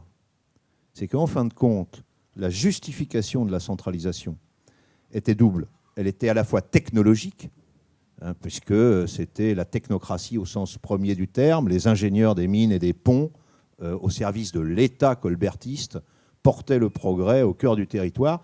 Ça, c'était la logique de pouvoir, mais il y avait une logique économique qui était la péréquation tarifaire, c'est-à-dire que le kilowattheure, il a le même prix à Pézenas et à Brédune. Voilà. Et que quand on commence à décentraliser les sources de production, évidemment, on peut retomber sur quelque chose qu'on a connu quand il y avait Électricité de Strasbourg, la compagnie électrique de je ne sais pas où, etc. C'est-à-dire des différences liées au coût de production à certains endroits, ce que vous connaissez bien outre-mer, des différences de prix de l'énergie. Vous savez qu'en France, on adore notre devise républicaine, puisque finalement, on compte sur la fraternité pour faire accepter ce que la liberté de chacun perd au bénéfice de l'égalité. Bon, donc c'est un truc qui marche bien, mais enfin, ça interpelle en termes de performance technologique. Les smart grids, c'est quelque chose qui a été inventé une fois qu'on a tout transformé en électricité. Une fois qu'on a tout transformé en électrons qui vibrent, alors on sait faire. À peu près, en tout cas en théorie. Mais faire la même chose avec une tonne à lisier d'un côté, un grumier, un camion de sciure, un wagon de bout de station d'épuration, un peu de produits recyclés en décharge, du gaz. C'est beaucoup moins simple que de faire ça avec des électrons qui vibrent. Donc, la question qui se trouve posée à nos territoires, c'est comment on va placer la barre entre péréquation tarifaire et optimisation d'une ressource locale qui fait qu'à certains endroits, effectivement, ça coûte moins cher qu'à d'autres. C'est d'ailleurs pour ça qu'on se met à certains endroits et pas à d'autres. On s'est installé près des voies d'eau, etc., etc. On n'a pas fabriqué des fleuves pour se déplacer une fois qu'on s'était installé. Donc, est-ce que l'énergie demain, nos énergies renouvelables, ne vont pas être des facteurs de réimplantation de nos territoires aussi ? Merci, Monsieur Collet. Merci, mesdames, messieurs, à ce stade de la discussion pour vos premières préconisations, vos premières observations, notamment, effectivement, avec un certain nombre de questions qui restent encore posées. Qui vont peut-être être complétées par d'autres questions de la salle vers laquelle je me tourne comme promis. Alors, nous sommes dans les délais pour prévoir une bonne vingtaine de minutes de questions, donc n'hésitez pas à vous manifester rapidement, sachant qu'à un moment donné, il faudra bien les interrompre. Donc, je vais essayer d'identifier rapidement les mains qui se lèvent pour ceux qui auraient déjà des questions en magasin, si je puis dire, qui sont à destination de tel ou tel de nos intervenants. Alors, y a-t-il la première personne qui sera également à ce moment-là dans nos mémoires comme celle qui aura été la première question de ce colloque 2014, qui veut bien lever la main, à moins que nos intervenants aient été si performants et exhaustifs que vous n'en ayez plus. Voilà, monsieur, merci de vous être manifesté. On va vous passer un micro immédiatement. Alors, je vais vous proposer aux uns et aux autres qui auraient des questions à poser de, bien évidemment, vous présenter très rapidement, enfin, rappelez vos noms et qualités qui vous représentez éventuellement. Posez votre question ou faire part de votre suggestion, intervention. Et si question il y a, merci de préciser à qui elle s'adresse en particulier. Merci, ça s'adresse un peu à tout le monde. Antoine Damécourt, moi je suis entre autres élu dans la Sarthe Et sur les énergies, alors ce n'est pas spécialement sur la biomasse, mais je suis élu référent dans un pays de 70 000 habitants, qui est le pays Vallée de la Sarthe. Et je suis épaté de voir qu'on a répertorié à l'échelle du pays 92 barrages sur les rivières, plus ou moins importants, et qu'aujourd'hui, on n'en parle pas, on en parle peu, il n'y a pas c'est peut-être une idée pour Madame Royal, notre ministre, elle a dit qu'elle était prête à entendre toutes les idées, mais je pense qu'on a vraiment un potentiel de production d'énergie à proximité, parce que ces barrages sont souvent dans les villages, voilà. Donc je ne sais pas, c'est pas vraiment une question sur la biomasse. La biomasse, comme je serai une table ronde cet après-midi, voilà, j'en vous parlerai intervenez, plus cet M. Damécourt, cet après-midi. Voilà. Mais c'est une question collégiale. Je ne sais pas si quelqu'un peut répondre, ou en tout cas noter ce problème. Mme Janssen ? Nous n'avons pas beaucoup de forêts aux Pays-Bas, mais on a beaucoup d'eau, donc on a énormément de barrages. Et oui, en effet, on travaille beaucoup sur des projets de petite échelle pour qu'au moins les barrages soient autosuffisants, mais voire même produisent l'énergie pour les villages autour. Et je pourrais tout à fait vous faire parvenir quelques exemples de comment ça se fait aux Pays-Bas.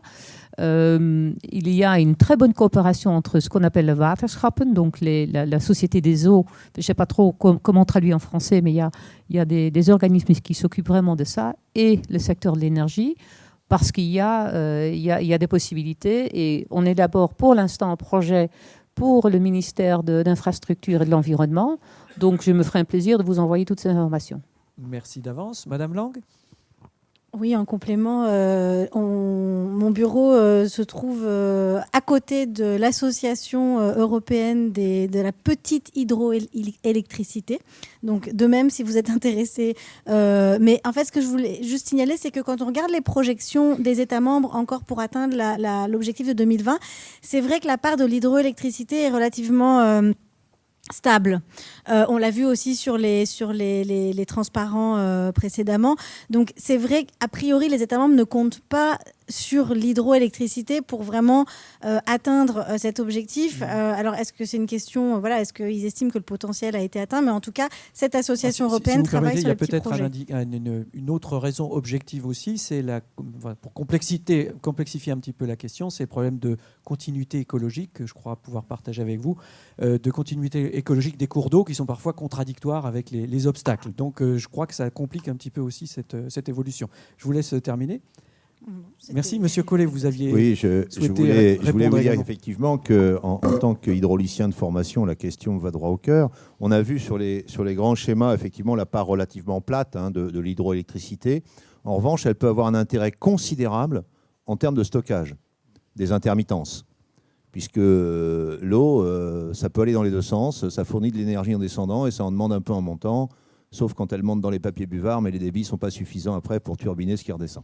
Donc, oui. Et alors, par ailleurs, j'ai le plaisir et l'honneur d'être maire d'une petite bourgade de 7000 habitants sur laquelle sont venus les foudres et les conseils plus ou moins coercitifs de tout un tas de gens très compétents venus des autorités européennes pour m'obliger à détruire les barrages pour retrouver une continuité écologique qui, depuis le XVIe siècle, avait été contrebattue, détruite. Alors, c'est un peu dérisoire, mais il semblerait que les truites farios d'aujourd'hui dans le Morvan n'aient plus le coup de rein de leurs ancêtres. Alors, c'est sans doute en termes d'accessibilité aux truites légèrement handicapées qu'il faut raisonner, puisque hier, ça ne posait pas de problème. Aujourd'hui, c'est catastrophique. Donc, il y a une vraie question. Vous avez raison de la soulever. Il y a une contradiction. Elle peut se résoudre. Elle peut parfois se résoudre, pas toujours, et dans des conditions économiques qui peuvent mettre en péril une ressource qui est de toute façon pas aussi énorme que ça, mais qui peut être un bon complément de variabilité. Voilà, juste pour le petit clin d'œil. Merci pour les pêcheurs à la ligne. Pour cette illustration qui nous rappelle effectivement le sujet qui nous intéresse est très complémentaire dans le mix énergétique d'autres ressources. Pour revenir, si vous le permettez, au bois énergie en particulier, voilà une autre main qui s'est levée. Merci monsieur. D'autres ressources. Pour revenir, si vous le permettez, au bois énergie en particulier, voilà une autre main qui s'est levée. Merci monsieur également de vous présenter, de nous dire à qui s'adresse votre question. Oui, Gérard Sustrac, Société Géologique. On vous entend bien. Oui. Gérard Sustrac, Société Géologique de France. Ma question s'adresse à M. Collet. Vous avez évoqué, je crois, la forêt publique en citant un taux de 25% qu'elle représente sur l'ensemble de la forêt, si j'ai bien compris. Est-ce que vous pouvez dire un mot de la forêt privée, qui est, elle, beaucoup plus dominante ? J'en dirais volontiers un mot, mais je parle sous le contrôle des coopératives de France, dont le président est ici. Alors, la forêt publique a une forme d'homogénéité dans ses surfaces et ses modes de gestion, qu'elles soient communales ou de l'État. La forêt privée est très hétérogène. Nous avons des forêts privées de dimensions de plusieurs dizaines, voire centaines d'hectares, ou regroupées en coopératives, qui présentent des caractéristiques en termes de performance multifonctionnelle identiques à la forêt publique. Donc ce n'est pas le caractère public ou privé qui fait la différence. Mais une fois cette partie de la forêt privée décomptée, vous avez une énorme, presque la moitié de la forêt française qui est extrêmement morcelée, à tel point d'ailleurs que nombreux sont les propriétaires qui ne savent pas qu'ils sont propriétaires. Parce que l'impôt foncier qui est, vous savez, en France, quand on commence à passer sous les radars de Bercy, on n'est pas loin de la question existentielle. Et je crois qu'il y a je suis sûr que de très nombreuses propriétés sont en dessous du seuil de recouvrement de l'impôt foncier de 12 € par an, et que là, il y a un enjeu, effectivement, de mobilisation raisonnée. Il ne s'agit pas d'envoyer face à des consommateurs de bois des individus qui auraient chacun 3 ou 4 arts de bois et qui se feraient acheter à l'encan pour, en fin de compte, qu'il y ait une énorme coupe qui viendrait de façon brutale perturber les équilibres. Il faut favoriser l'organisation de ces propriétaires. Il y a un certain nombre de mesures qui existent déjà, d'autres qui sont prévues. C'est un gros travail. Ce n'est pas le président Le Picard qui me contredira. C'est un travail qui est en cours, c'est un travail qui est nécessaire, là aussi, pour que les gens s'approprient la richesse qu'ils ont et la mettent en quelque sorte en production, qu'il s'agisse du bois, mais aussi de la biodiversité ou des aménités dites sociales. Je crois que nous avons là un très lourd enjeu devant nous. Maintenant, c'est un travail de longue haleine et je pense aussi qu'il faudra traiter le problème de la limite agricole-forêt. Les agriculteurs considèrent que la forêt française augmente, ce qui est vrai. La forêt française s'accroît, mais elle s'accroît sur des recrues forestiers spontanés sur des terres agricoles abandonnées. Sur la déprise, ce qu'on appelle la déprise agricole. Déprise agricole. Et quand on construit, on mange des terres agricoles, parce qu'on construit en général plutôt à plat. On ne va pas construire sur les trucs comme ça. Donc, on fait une concurrence à la terre agricole. Quand on déforeste, parce que ça arrive qu'on défriche un petit bout pour construire, on doit replanter, mais on replante sur des terres agricoles. Et il faut, sur ces recrues forestiers qui ne sont ni des forêts correctement productives, ni des terres agricoles susceptibles d'être mises en production, faire les arbitrages pour qu'on arrive à mobiliser justement ces surfaces correctement dans l'arbitrage ville, espace naturel, et produire un peu quelque chose au passage, c'est jamais mauvais. Voilà. Merci M. Collet. Alors justement, j'y pensais dans l'une des introductions tout à l'heure, à propos de cette déprise agricole, c'est un sujet qui revient souvent. Comme par hasard, si je puis dire, la forêt qui gagne sur ces parties-là n'est pas forcément la plus accessible par définition. Ce ne sont pas les terres les plus accessibles ou les plus disponibles qui sont concernées. Sauf dans certains coins où des vignes très proches des habitations sont abandonnées et où vous avez là, en plus, un risque incendie. C'est-à-dire que là, il y a encore un autre élément, c'est que mettre en valeur ce type de parcelle, ça produit un petit peu de biomasse, etc. Mais aussi, ça protège contre des risques de type incendie. Donc, il faut mettre ça aussi dans la balance quand on fait des choix. Merci Monsieur Collet. Monsieur, pour votre information à propos de la forêt privée, nous y reviendrons cet après-midi avec des représentants de la forêt privée, les coopératives. Monsieur Damécourt, qui s'est exprimé tout à l'heure, qui représente les forestiers privés, qui sera présent sur l'une des tables rondes également. Donc, vous pourrez de nouveau les interroger. Et puis, pour ce qui concerne la mobilisation dont nous commençons à effleurer la problématique, nous irons bien sûr beaucoup plus en détail sur cette nécessaire mobilisation et la façon, les leviers pour une meilleure mobilisation. Nous y reviendrons cet après-midi également. Autre question, madame? On va vous passer le micro tout de suite. Y a-t-il d'autres mains qui se sont levées? Parce qu'avec les projecteurs, voilà, monsieur qui avait déjà un micro, monsieur là-bas, voilà, ça me permet de commencer, d'anticiper sur vos prochaines questions, tout en surveillant la montre, comme je vous le proposais tout à l'heure.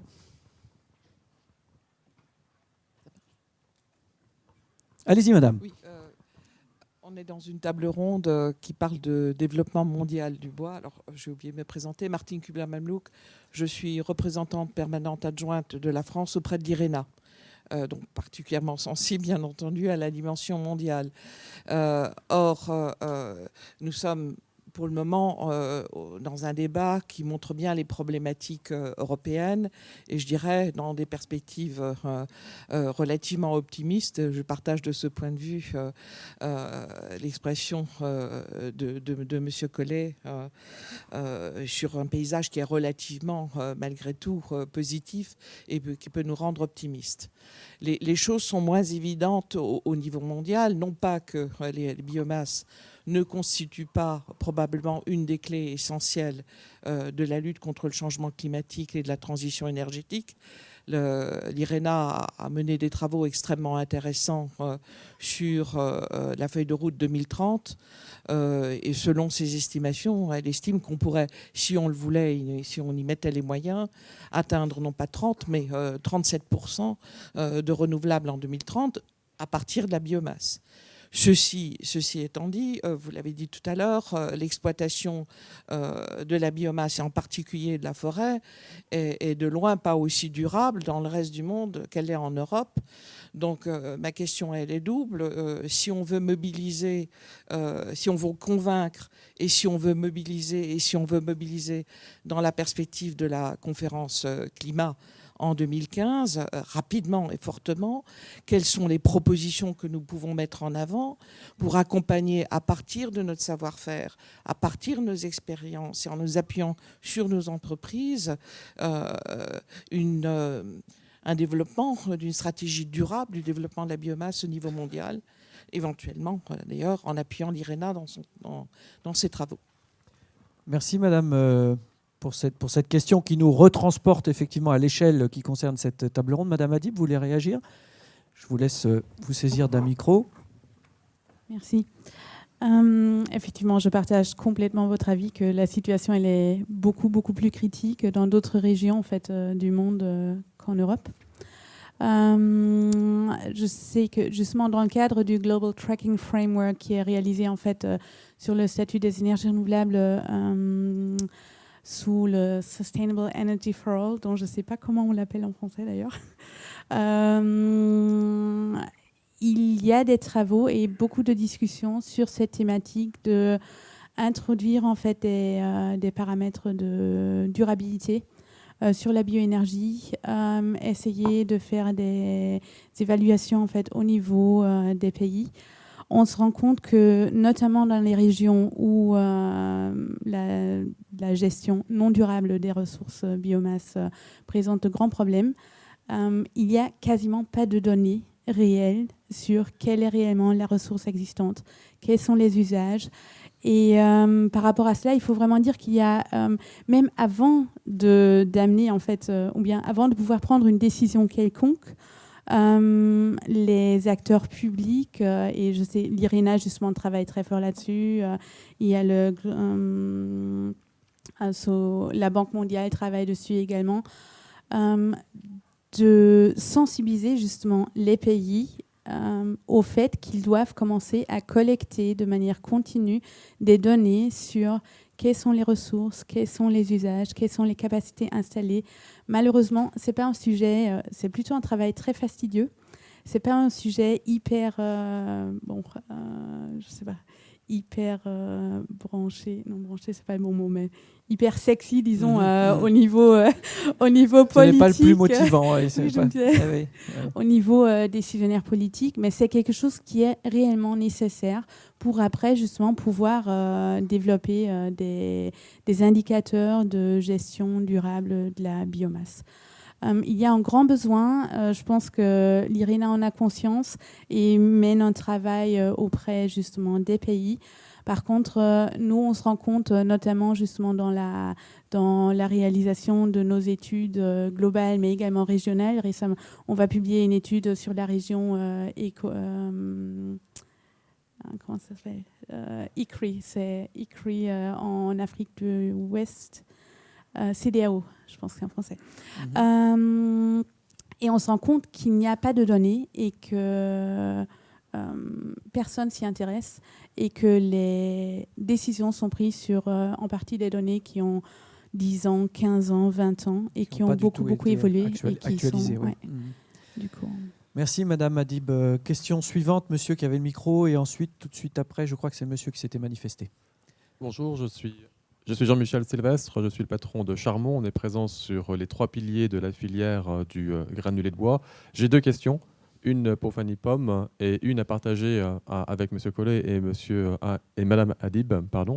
Fanny, j'ai très surpris d'entendre que nos amis britanniques ne semblaient pas faire partie du programme BASIS sur les critères de durabilité. Et pourtant, on sait qu'ils sont très engagés dans la biomasse, probablement les plus gros importateurs de biomasse en Europe. Pourquoi ? Et ensuite, la question sur les subventions. On évoquait le petit ruisseau de 100 millions d'euros sur les 25 millions de mètres cubes potentiellement disponibles en France. Mais quelle place est-ce que le législateur aujourd'hui a donné à la redéfinition de la subvention, plutôt que de donner de la subvention au mégawattheure, donner de la subvention à la tonne de bois et d'avoir finalement une égalité d'accès à la matière première, indépendamment de sa valorisation ou de sa technologie de transformation en énergie ou autre, à l'instar peut-être de ce que l'administration Obama a fait avec un programme BCAT. Merci. Merci monsieur. Alors, non pas une, mais 2 questions, effectivement. Dans l'ordre, peut-être, Madame Lang, vous voulez bien répondre à la première question ? Oui, sur Basis. Alors, je n'ai pas fait partie de la négociation du projet. Quand un appel à projet sort comme ça, on essaye de voir quels acteurs sont intéressés. Peut-être une raison expliquant que le Royaume-Uni n'est pas dans le consortium.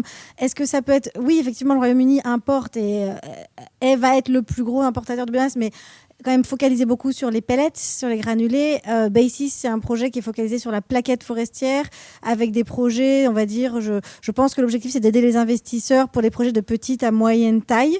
Donc, est-ce que ça peut être une explication du fait que le Royaume-Uni n'est pas présent? Maintenant, un point important quand même de ces projets, c'est que l'objectif, c'est que les résultats, même si là, on n'a que 7 pays, parce qu'on a rarement les 28 États de l'Union européenne qui sont dans un projet, les résultats sont ensuite disséminés et on essaye de voir comment ça peut être répliqué.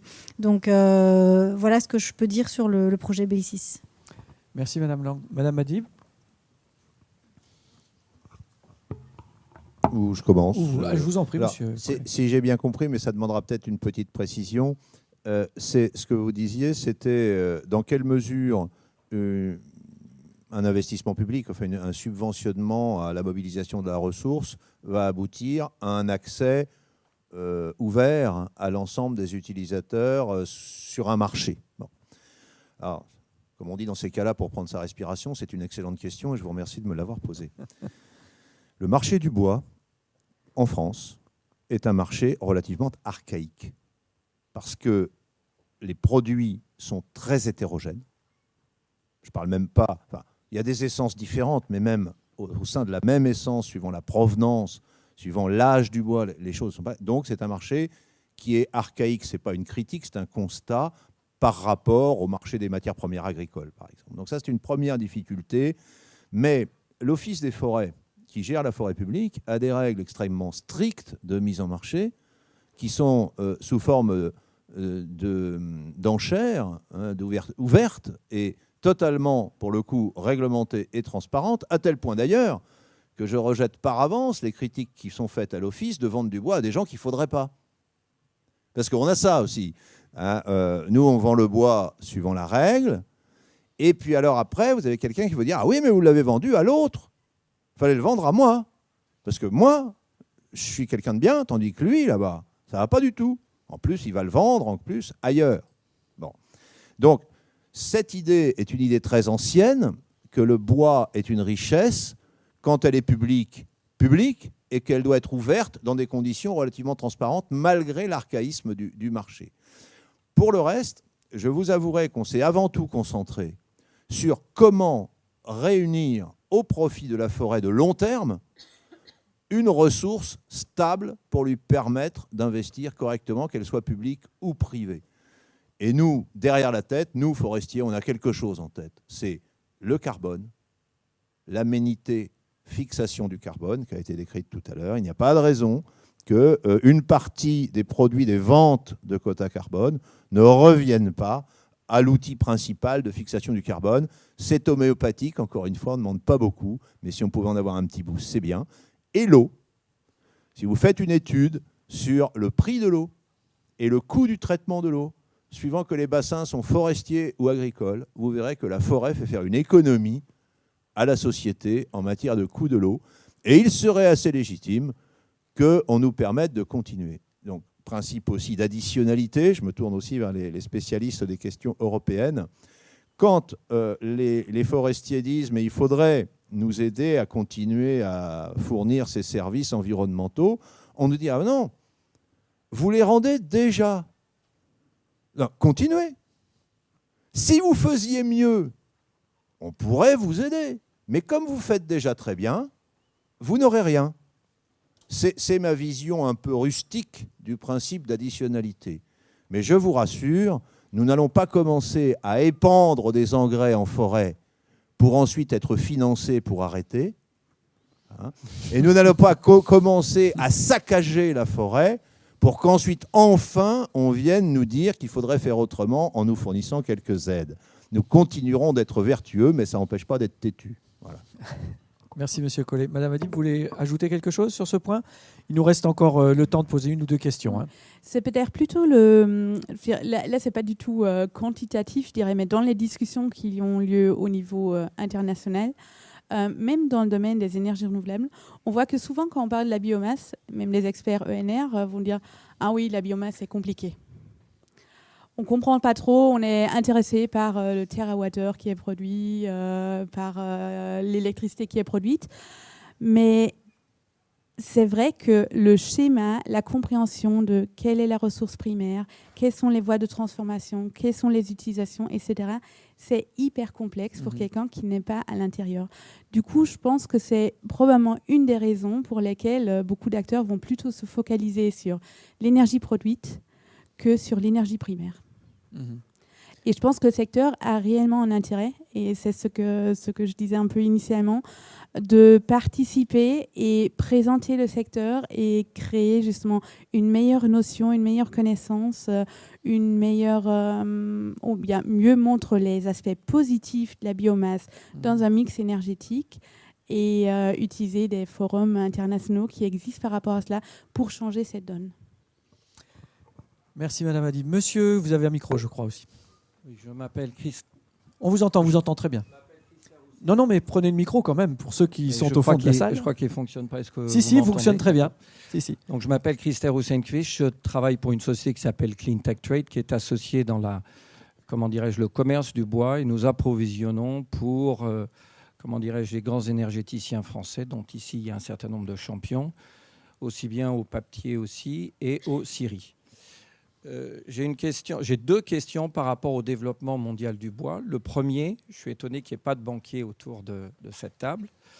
La première des choses, nous avons, lorsque nous traitons avec des GDF Suez ou avec des E.ON ou des Dalkia, un besoin de répondre à une logique de ces clients qui est celle de s'assurer, de se protéger de la volatilité du prix du bois. Or, aujourd'hui, le bois n'est pas un produit financier. Il n'est pas possible aujourd'hui de se couvrir. Il n'est pas possible, contrairement au charbon, aux autres énergies fossiles ou à d'autres commodités agricoles, effectivement, d'acheter à terme ce produit. Ça, c'est un vrai problème que nous avons par rapport, effectivement, aux habitudes qu'ils ont venant du charbon, du gaz ou du pétrole. Donc, je voudrais savoir où on en est aujourd'hui et votre opinion là-dessus. La deuxième chose que je voudrais vous dire, c'est que le développement mondial du bois, énergie, dépendra aussi du niveau de certification des forêts. Il est évident que l'ensemble de ces grands acteurs demandent une ressource qui soit propre, qui soit légale. Il n'est pas question, bien évidemment, d'aller faire tomber des forêts équatoriales, d'aller taper dans de la forêt amazonienne. Il est nécessaire d'avoir des plantations, il est nécessaire donc d'avoir des certifications, qu'elles soient FSC, PEFC ou d'autres. Je voulais vous demander où on en est sur ce problème-là. C'est un problème, à mon avis, critique par rapport à ce développement mondial du bois, le commerce du bois. Alors, qui veut répondre à la première question? Monsieur Collet. Vente à terme, je vous ai parlé oui, sur la volatilité du prix. Archaïsme, oui. En même temps, penser que cette ressource-là pourra faire l'objet d'une évolution vers un marché comme celui des céréales, franchement, je ne pense pas que ce soit possible, compte tenu, encore une fois, de l'hétérogénéité matière, coût, usage, etc. Et d'autre part, je ne suis pas sûr que ce soit souhaitable. Parce que quand on voit l'évolution, par exemple, sur l'agriculture et ses modes de production, du fait que c'est le prix des céréales de Chicago qui conduit les investissements agricoles, c'est déjà problématique, et ce sont des investissements annuels. Annuels. Vous imaginez, est-ce que je plante Abies alba ou Épicéa dans les Vosges, parce que dans 50 ans, peut-être que le sapin blanc sera mieux pour le changement climatique. Et alors, si en plus, je dois essayer d'intuiter les cours à 50 ans sur un marché, je ne peux pas. Donc, je pense que la solution, elle est autre. Elle est sur une intégration, elle est sur des contrats de long terme, elle est sur un retour d'aval vers l'investissement amont pour une garantie sur des termes plus rapprochés, de l'ordre de 4-5 ans, qui sont des logiques industrielles. L'Office sur la forêt publique développe les contrats, les coopératives dans leur domaine développent les contrats. Alors le contrat, vous savez ce que c'est, hein. En fait, on le fait pour se protéger contre des hausses de cours. Et quand les hausses de cours arrivent, on regrette de l'avoir fait parce que soit on aurait fait une bonne affaire, soit on aurait pu arnaquer son fournisseur. Mais je plaisante. Le contrat, 4-5 ans, et le lien fonctionnel, institutionnel ou financier avec du placement et de la remontée de valeur ajoutée pour garantir justement des dessertes. Dernier petit mot sur l'international. Qui sait ici ce qui se passe en matière de forêt en Chine? Merci. Je vous rappelle quand même que cette ignorance est à peu près du même ordre que celle qui aurait été la nôtre en 1960 si on s'était contrefichu des ressources pétrolières dans le monde. Autrement dit, on est sur les marchés un peu archaïques, sur le pilotage de la ressource relativement aveugle au-delà de nos frontières, sur les grands enjeux de demain. Et pour répondre à madame sur l'international, je voudrais vous dire, l'ONF a une filiale qui s'appelle ONFI, qui est toute petite, mais qui a permis d'aménager 40% de la forêt gabonaise, par exemple, qui travaille un peu sur la forêt amazonienne avec des moyens presque ridicules. Bon. Moi, je voudrais lancer un appel pour Paris 2015. J'ai quelques responsabilités forestières, mais vous m'aiderez. Je voudrais que les pays forestiers, sur tous les continents, se mobilisent dans une forme de diplomatie un peu particulière pour être présents à Paris 2015. Parce que nous avons quelque chose de particulier à dire. Et je voudrais que les collectivités locales se mobilisent aussi pour aller discuter et partager avec d'autres collectivités qui parfois sont dans des problèmes que nous avons su gérer ou parfois ont trouvé des solutions à des problèmes que nous n'avons pas encore su régler. Cette solidarité-là, elle peut aussi se faire, pas seulement dans des ONG au niveau des citoyens, mais aussi par les petites collectivités qui, d'égal à égal, peuvent construire, je crois, une solidarité nécessaire au succès que nous souhaitons tous de Paris 2015. Merci Monsieur Collet. Juste pour votre information, il y aura encore une dernière question au fond de la salle, donc je vous laisse répondre de manière très rapide et synthétique maintenant, parce que nous arrivons à la fin du temps qui nous était imparti. Madame Lang, c'est pour réagir sur la première question, et je fais appel tout de suite à une réponse sur la deuxième question de monsieur concernant le renouvellement des forêts au niveau mondial et ces problématiques de certification, de meilleure connaissance du devenir et de l'évolution de la forêt. Alors, dont vient question à laquelle a répondu partiellement M. Collet dans son intervention. Oui, je voulais juste ajouter un point sur la certification. C'est vrai que c'est un des points sur lesquels on bute aujourd'hui quand on parle de comment prouver la durabilité de la biomasse, du bois énergie qu'on met sur le marché. Parce que la certification forestière est un outil, mais malheureusement, cette certification n'est pas assez développée. Je vais citer les deux systèmes de certification qu'on cite régulièrement, c'est PEFC et FSC. Mais c'est vrai que le niveau de certification des forêts aujourd'hui est encore trop faible. Ce que je pense au niveau de cette certification, c'est que s'il y avait à nouveau une réglementation européenne avec des critères de durabilité pour la biomasse, encore une fois basés sur l'existant et notamment basés sur les mécanismes de certification existants, ça pourrait être une réelle opportunité pour ces certifications, pour PEFC, pour FSC. Parce que le développement de la biomasse appelle des preuves de bonne gestion qui existent déjà. Et on a vu pour le développement des biocarburants que la Commission reconnaît des schémas volontaires qui permettent de cocher les cases, les critères qui sont dans la directive. Donc, de l'autocontrainte, en quelque sorte. Oui, mais basé sur... Là, pour le coup, on a un peu la chance d'avoir des certifications existantes dans le domaine forestier. Donc, il me semble que le développement du bois énergie, avec, encore une fois, les réponses à apporter par rapport aux questions sur la durabilité, pourrait être une opportunité de développer ces systèmes de certification. Merci Madame Lang. Alors comme prévu, toute dernière question, toute dernière intervention, mais vous pourrez encore évidemment intervenir très largement cet après-midi sur les deux autres tables rondes. Monsieur, je vous en prie. Merci beaucoup. Je m'appelle Jean-Marc Louvet, je représente le groupe industriel UPM Scandinave. Ma question s'adresse à Madame Lang. Elle a un peu tout à l'heure tempéré notre enthousiasme en mettant le doigt sur un certain nombre de points, en particulier la durabilité, facteur de durabilité. Je crois qu'il y a eu un petit pas qui a été atteint lors du dernier Conseil des ministres européens, qui reste à valider sans doute devant le Parlement.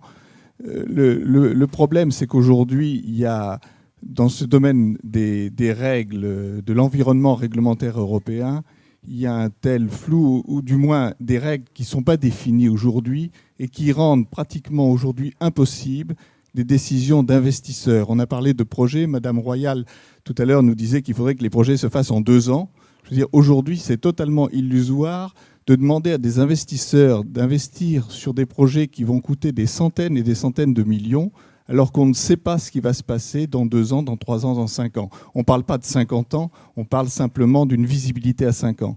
Et je crois que si on n'est pas capable d'accélérer, on ne peut pas mettre la charrue avant les bœufs, mais si les règles ne sont pas claires dès le départ, je crois que pour l'instant, il faudra reporter nos ambitions. Merci monsieur. Madame Lang, vous aurez en quelque sorte un peu le mot de la fin de cette table ronde sur cette question. Je suis tout à fait d'accord avec ce qui vient d'être dit. Donc, le manque, encore une fois, je parle au niveau européen, le manque de cadre réglementaire sur la durabilité, selon nous, c'est pas une bonne nouvelle que la Commission ait annoncé que jusqu'à 2020, on n'a pas besoin de faire grand-chose, qu'on verra bien dans le débat 2030. Parce que ça contredit un petit peu, effectivement, ce que Madame la ministre disait en disant « je veux que les projets démarrent en 2 ans ».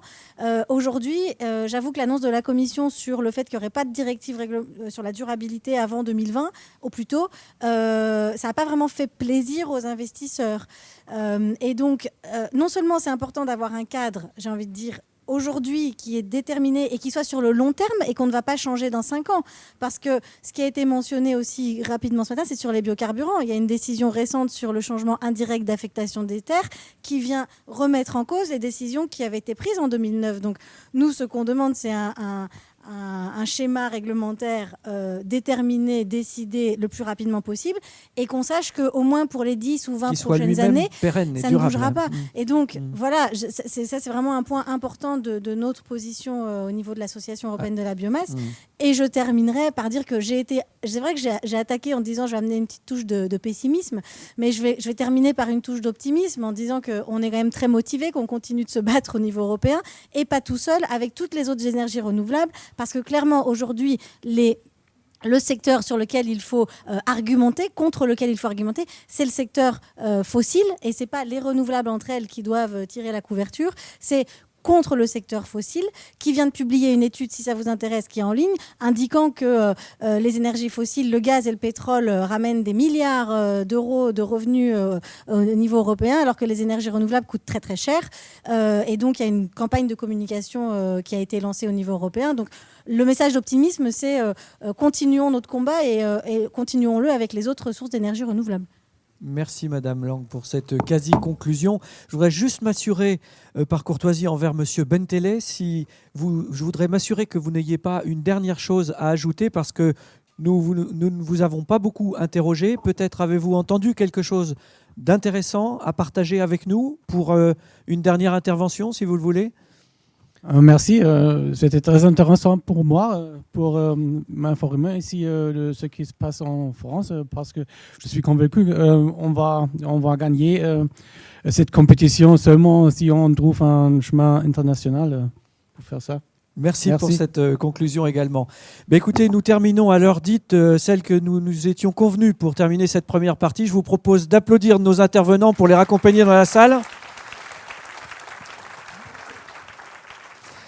Juste le temps pour moi de vous rappeler la suite du programme, à savoir une reprise à 14h précise. Nous terminons à l'heure dite et je compte sur vous pour commencer de même à l'heure précise prévue pour cette ouverture qui sera faite par Laurent Michel, directeur général de l'énergie et du climat. Et puis, nous le savons, c'est un moment aussi important que celui du repas pour vous, pour échanger et continuer de débattre suite à cette première partie.